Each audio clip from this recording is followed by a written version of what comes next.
ধুমটা চলে গেছে তখনও তার আর শরীরের পেটে ফাল পারতাছে আর কিছু দেখি তো ধুমটা চলে গেছে। আরে ভাই 1 বছর আগে ছিলেন বিলাই, এখন আপনি বাঘ হয়ে উঠছেন। সেই বাঘের কণ্ঠ কার সাথে দেখাইতেছেন? এই দেশের নিরীহ মানুষের সাথে। এই যে দুবুদলের নয়ন সাপ, এর কাজই হইল সম্ভবত উনি বিএনপির থাপড়ানো বিষয়ক সেক্রেটারি। আসসালামু আলাইকুম ভিউয়ার্স, দেশ ও দেশের বাহির থেকে যারা আমার ভিডিওটি প্লে করেছেন জানাচ্ছি আন্তরিক শুভেচ্ছা ও অভিনন্দন। আশা করি সবাই ভালো আছেন, সুস্থ আছেন, আলহামদুলিল্লাহ। তো ভিউয়ার্স, চাঁদা না পেয়ে মিটফোর্ডে সোহাগকে নিথরভাবে হত্যার দৃশ্য দেখেছে পুরো দেশবাসী। ব্যাপকভাবে উত্তাপ ছড়িয়ে পড়েছে রাজনৈতিক দলগুলোর ভেতরে। এদিকে মিটফোর্ডের এই হত্যাকাণ্ডকে কেন্দ্র করে পুলিশও মিথ্যাচার করেছেন বিএনপির কোনো সম্পৃক্ততা নেই বলে, কিন্তু তার পরিবার যে তথ্য দিচ্ছে তাতে করে বিএনপির ঊর্ধ্বতন নেতা কর্মীরা এই কাজটির সঙ্গে ব্যাপকভাবে সম্পৃক্ত ও তাদের দ্বারাই এই নৃশংস হত্যা হয়েছে। শুধু দেশের এই একটি ঘটনায় নয়, বিভিন্ন জায়গায় চলছে চাঁদা না পেলে হত্যা, চাঁদা না পেলে ধর্ষণ।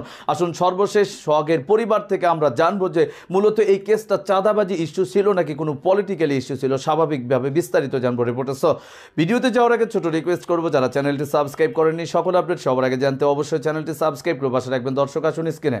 যখন ওর ধুমটা চলে গেছে তখনও তার আর শরীরের পেটে ফাল পারতাছে আর কিছু দেখি তো ধুমটা চলে গেছে।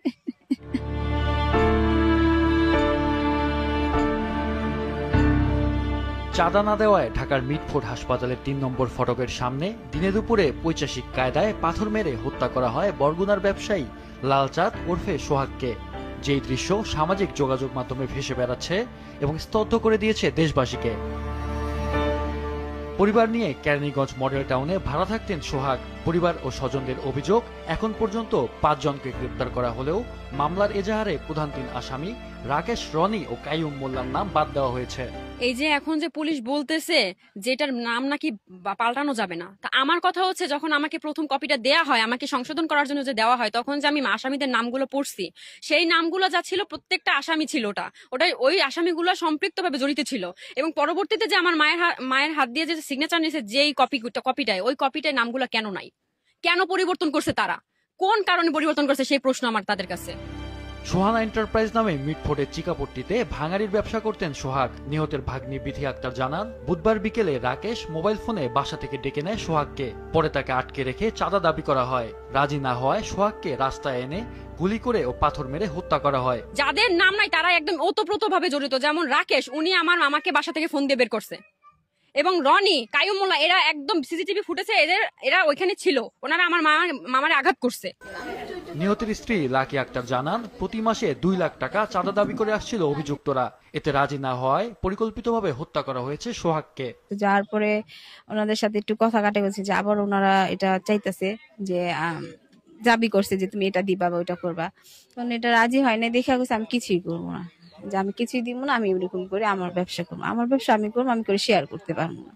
এটা কথাটা এইসব তকাতকি হওয়ার মধ্যে ওনার পেছন দিয়ে অ্যাটাক করে, ওনার পেছনে এরকম ভাবে কিছু দিয়ে আঘাত করার পর উনি নিচে পড়ে যায়। পড়ে যাওয়ার পরে ওনার কলারের মধ্যে ধরে টানতে টানতে ৩ নম্বর মিটফোর্ডের গেটের সামনে নিয়ে ওনারে একদম শরীরে কাপড় চোপড় ছিন্ন বিচ্ছিন্ন করে ওনার এই পাথর দিয়ে এরকম ভাবে চেঁচায় মারতে, এভাবে জঘন্য ভাবে আঘাত করতে। যখন উনি আর দেখতেছে আমি মরে যেতেছি, তখন বলছি যে আমার জানটা ভিক্ষা দে, আমার 2টা সন্তান আছে, আমি ছাড়া ওদের ভবিষ্যৎ করার কেউ নাই। তখনও তারা শুনে নেই, তখন আমার হাজবেন্ড তারপরও মারতেছে। যখন ওর ধুমটা চলে গেছে তখনও তার আর শরীরের পেটে ফাল পারতাছে আর কিছু দেখি তো ধুমটা চলে গেছে। এরকম ভাবে মানুষ মারে। আমি আবার স্বামীর হত্যার বিচার চাই। সোহাগ হত্যার ঘটনায় ক্ষোভে ফুঁসে উঠেছে বরগুনা সহ সারা দেশের মানুষ। হত্যাকারীদের গ্রেপ্তার করে দৃষ্টান্তমূলক শাস্তির দাবিতে আজ বরগুনা সদরঘাট মসজিদ চত্বরে মানববন্ধন করেছে সর্বস্তরের জনতা। আমার ভাই কিছু নিয়ে আর যাইতে পারে না কবরে, হ্যাঁ, তাই আমি বলছি জি এই হয়ে গেছে, এই কান নামাই ফেলেছে, আর ওরা এখানে শুট করছে।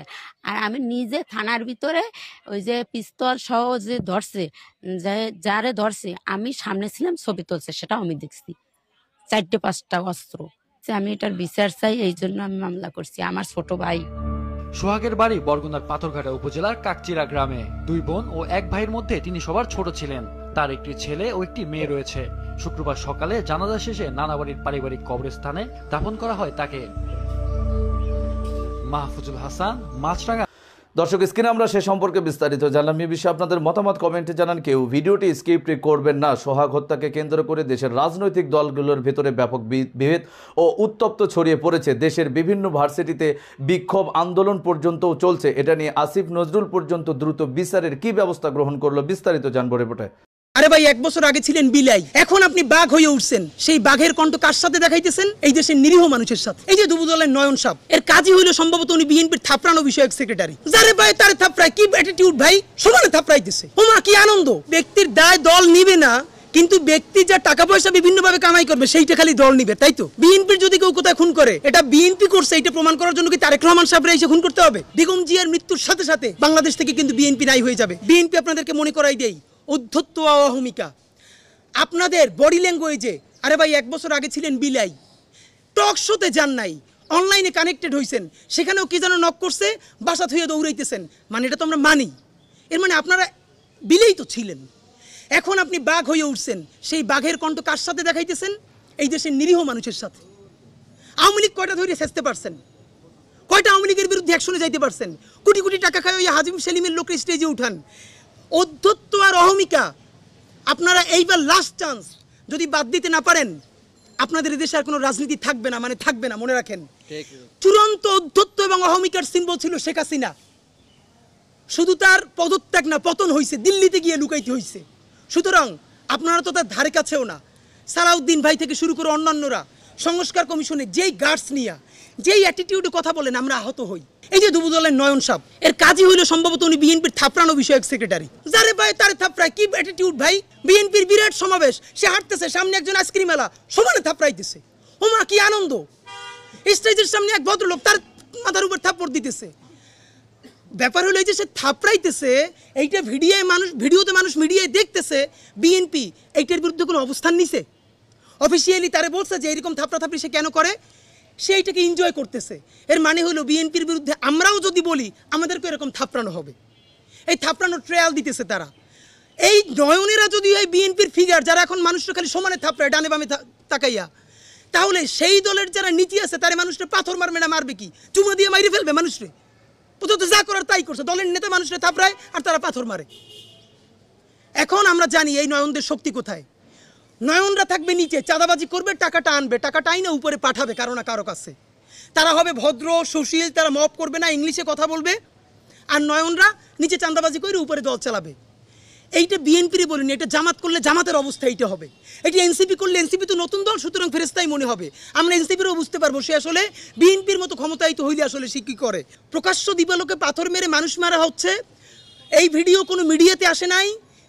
তৃতীয় দিনে যখন সোশ্যাল মিডিয়া আসলো, তারপরে একটা প্রেশার তৈরি হলো, এখন গ্রেফতার হচ্ছে ঢাকায় প্রকাশ্য দিবালোকে। এই পুলিশের গার্ডস নিয়ে, এই আমলাতন্ত্র নিয়ে, এই সরকার নিয়ে এই দেশে কি নির্বাচন হবে? নির্বাচন তো হবেই না। আপনাদেরকে বলি, নির্বাচন নামে শত শত মানুষের জীবন চলে যাবে। তারা বারবার বলে ব্যক্তির দায়কে দল নিবে। এখন আমারও প্রশ্ন, আসলে ব্যক্তির দায় কে নিবে? প্রথম কথা হলো, ব্যক্তির দায় দল নিবে না, কিন্তু ব্যক্তি যা টাকা পয়সা বিভিন্নভাবে কামাই করবে সেইটা খালি দল নিবে, তাই তো? মানে আপনি দায় নিবেন না, আপনি খালি দরদ নিবেন।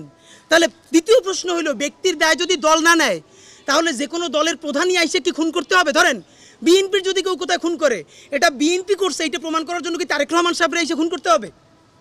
জামাত যদি কোথায় কাউকে হত্যা করে, এটা কি ডাক্তার শফিক সাহেবকে এসে করতে হবে? এনসিপি যদি কোথাও কাউকে খুন করে, এটা কি নাহিদরেই এসে করতে হবে? মানে কি কথা ভাই? আপনি বরং সঠিক রাজনীতিটা করেন। আপনি বলেন আমি তারে স্যাক করছি, বিএনপি তারে, পুলিশ তারে গ্রেফতার করে না কেন?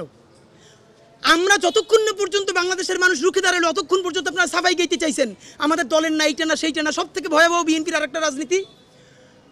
কালকে হাজার হাজার মানুষ রাস্তায় মিছিল করেছে, বুয়েট থেকে শুরু করে সবাই। আবারও সেই ছাত্রদল বিএনপি আগের মতো বলার চেষ্টা করছে। কারো বলছে গুপ্ত শিবির, সাধারণ শিক্ষার্থীর নামে অমুক। এগুলো কি ভাই? আওয়ামী লীগের মতো ভুল করেন না। আওয়ামী লীগ এই কেসটা করছিল। আওয়ামী লীগ রাজাকার করতে করতে কি হয়েছে দেখেন না, গিয়ে ইন্ডিয়া পালান লাগছে। আপনারাও হরে ধরে সবাই শিবির বলতে বলতে, গুপ্ত বলতে বলতে কোথায় যে পালাইবেন পথ পাবেন না। এর কারণ ইতিমধ্যে আওয়ামী লীগের এক নেতা উত্তরা থানার ওসিরে ফোন করে বলছে যে আমরা তো ইন্ডিয়া পালাইতে পারছি, ওরা কিন্তু ইন্ডিয়াও যাইতে পারবে না। একথা আমরাও বলছিলাম। সুতরাং হরে ধরে সবাই শিবির বলা, গুপ্ত বলা, ট্যাগিং বলা এইসব বন্ধ করেন। বিপদ দেখলেই তওবা করেন, মাপ চান। এইরকম যদি বিএনপি এখনও তাদেরকে না শুধরায়, বেগম জিয়ার মৃত্যুর সাথে সাথে বাংলাদেশের রাজনীতি থেকে বিএনপি বিদায় ঘটে যাবে। দর্শক, স্ক্রিনে আমরা সে সম্পর্কে বিস্তারিত জানলাম। সো ভিডিও এই পর্যন্ত। ভালো লাগলে লাইক অ্যান্ড কমেন্ট করবেন। দেশের সকল আপডেট সবার আগে জানতে অবশ্যই চ্যানেলটি সাবস্ক্রাইব করে পাশে রাখবেন। দেখা হবে পরবর্তী ভিডিওতে ইনশাআল্লাহ। আসসালামু আলাইকুম ওয়া রাহমাতুল্লাহ।